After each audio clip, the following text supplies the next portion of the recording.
Bonjour, alors je vais commencer par me présenter rapidement. Je suis Diana Rang, je me présente. En fait, je suis Diana Rang, juste pour présenter mon métier parce que le sujet de ma thèse s'inscrit directement dans le cadre de mon métier. Je suis conseillère pédagogique sur l'île de Montréal et de Maine. Donc, l'intitulé de ma présentation d'aujourd'hui, la construction du langage décontextualisé à l'école maternelle, influence des paramètres familiaux en contexte bilingue français-tahitien, éclaire deux aspects en fait. Le premier, c'est le sujet de ma thèse, donc le langage décontextualisé que je vais étudier chez les élèves en début de scolarité. Et d'autre part, le titre éclaire aussi l'objectif de recherche, qui est l'étude de l'influence des paramètres socioculturels familiaux en contexte bilingue français-tahitien. Donc il s'agira d'étudier principalement les pratiques langagières familiales et l'étayage parental que je développerai plus loin. Alors le langage décontextualisé, c'est un langage, un usage élaboré du langage qui permet d'évoquer des réalités absentes de l'expérience immédiate, c'est-à-dire des faits, des objets, des événements qui ne sont pas présents au moment où on parle. Donc, pour exemple, j'ai voulu vous proposer cette petite vignette. Vous ne voyez pas vraiment, il me semble, mais bon, je vais essayer de dire ce qu'il y a dans les bulles. Donc, pour bien comprendre ce que c'est que le langage décontextualisé, on peut l'opposer au langage en situation. Le langage en situation, dans cette première image, il s'agit du langage qu'un enfant va utiliser quand il est en présence des objets. Par exemple, ici, il peut dire, en décrivant l'activité que fait la petite, elle fait ça et elle met là. C'est du langage en situation. Dans cette image, il est dans une autre situation, hors contexte, où il n'a pas les objets et les personnes devant lui, et donc il doit utiliser un langage décontextualisé qui est plus précis. Par exemple, sa prise de parole, ce sera tout à l'heure, on a pris la graine et l'a plantée dans le pot. Il doit préciser les personnes, les objets, etc. Donc la deuxième chose avec le langage décontextualisé, c'est que sa construction favorise la conceptualisation, l'abstraction, qui est au cœur des apprentissages scolaires. Mon intérêt pour ce sujet m'est venu à la suite d'évaluations sur l'île de Montréal au niveau du langage décontextualisé justement. Les résultats sont apparus relativement faibles et je me suis questionnée sur les possibles raisons de cette faiblesse au niveau du langage décontextualisé. Ce qui m'a intéressé plutôt, c'est la construction de ce langage dans le cadre familial et bien sûr en prenant en compte le contexte bilingue qu'il existe, français-tahitien, qu'il existe sur l'île de Montréal. Donc l'objectif de ma recherche, ce sera d'identifier les conduites d'étayage parental à l'œuvre dans la construction du langage décontextualisé au regard des pratiques langagières familiales relatives au contexte socio-culturel de l'île de Montréal. C'est un peu long, hein, désolé.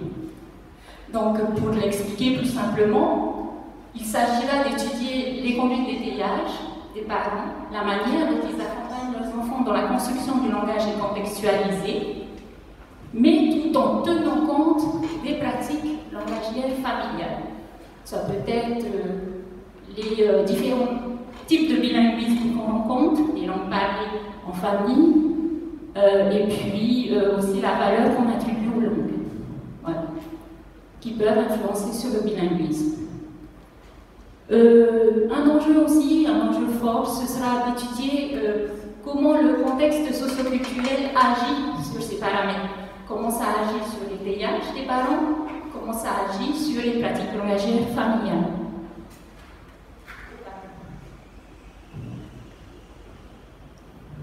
Excusez-moi. Alors, en termes de méthode, je vais utiliser plutôt une méthode qualitative. L'échantillon que je vais étudier est composé de 10 enfants accompagnés de leurs parents.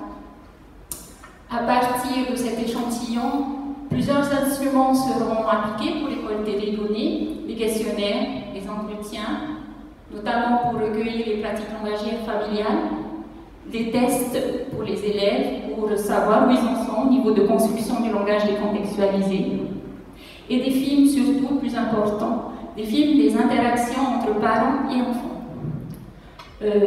Au terme de ce recueil, des analyses de contenu seront appliquées au corpus de texte.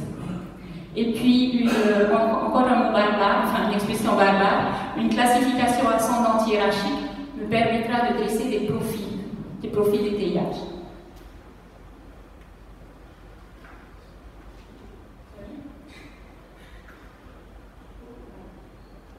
Et donc, je vais juste terminer. Donc, les résultats concerneront l'identification de ces profils, comme je vous en ai parlé, et le repérage des conduites les plus favorables. Merci de votre attention. Merci pour cette présentation. Maintenant, est-ce que quelqu'un a une question ?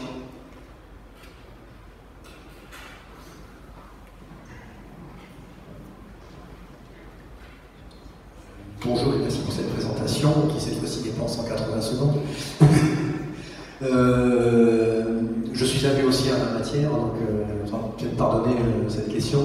Le langage décontextualisé se construit à partir du langage en situation. Il y a un ordre hiérarchique là-dedans, et quand vous parlez de bilinguisme, est-ce qu'il y a une langue effectivement qui privilégie plutôt le langage en situation ou plutôt le langage contextualisé entre le français et le tahitien? Donc je vais commencer par répondre à la première de vos deux questions, il me semble. Donc la première question, oui, en effet, on s'appuie sur ce langage en situation pour construire le deuxième.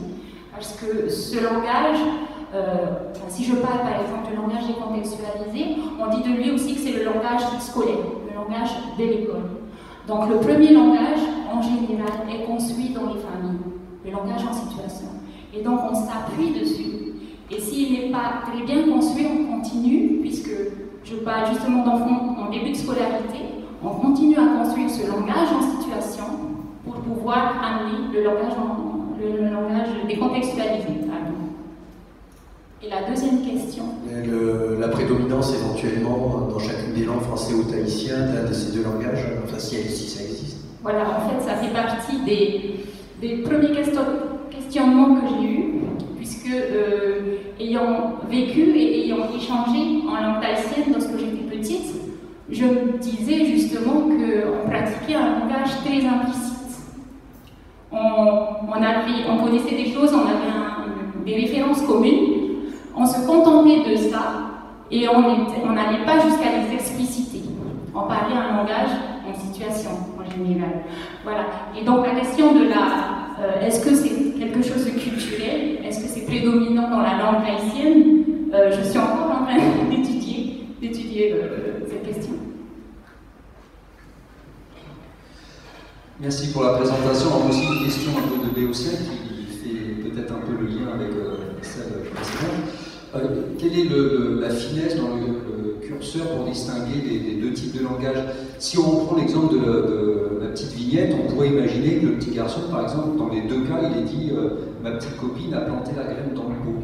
Aussi bien en situation et en décontextualisé. À quel moment on arrive à faire la différence et jusqu'à où il faut aller pour voir la finesse? Tout simplement, les protagonistes, tous les référents sont précisés dans le cadre du langage décontextualisé. Si on reprend par exemple les deux phrases qui ont été prononcées, elle prend ça et elle met là, en ce qui concerne le langage en situation. Donc les objets sont là et il n'a pas besoin de l'ignomie. Lorsqu'on est en langage décontextualisé, par exemple en situation d'évoquer quelque chose qui n'est pas présent devant nos yeux, eh bien on va préciser ce qu'on dit. Donc le prénom, Dora, a pris la graine, ça, il avait proposé ça auparavant. Dora a pris la graine et l'a plantée dans le pot, là, pour le langage en situation. Donc tout sera précisé. J'ai peut-être pas bien posé ma question, en fait. Peut-être pas compris. Je voulais juste savoir si, dans le langage en situation, si le petit garçon, il dit déjà, Dora a planté la graine dans le pot. Ah, il arrive bien sûr des moments où on le connaît déjà, c'est petit. ces petits enfants, ces enfants-là, qui s'expriment tout le temps en langage décontextualisé. Ils ont déjà fait le pas. Mais notre rôle, en SP notamment, c'est d'amener les enfants qui sont en langage en situation, au langage décontextualisé.